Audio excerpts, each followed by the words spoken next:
बिस्मिल्लाहिर्रहमानिर्रहीम। अस्सलाम वालेकुम। आज मैं आपको चिकपीस सैलेड बनाना सिखा रही हूँ। इसके लिए जो हमें इंग्रेडिएंट्स चाहिए, chickpeas boiled 1 bowl, potato boiled 1, red onion half chopped, tomato half chopped, tamarind puree half cup, green chili half chopped, mint leaves 2 tablespoon, fresh coriander 2 tablespoon, chaat masala powder 1 teaspoon, red chili crushed 1 teaspoon, whole coriander toasted crushed 1 teaspoon, cumin seed toasted crushed 1 teaspoon, salt 1 teaspoon.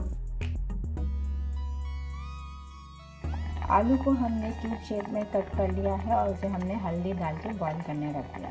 मरान को हमने पानी में डाल के boil करने रख दिया है। हम इसे 5 मिनट बॉईल करेंगे।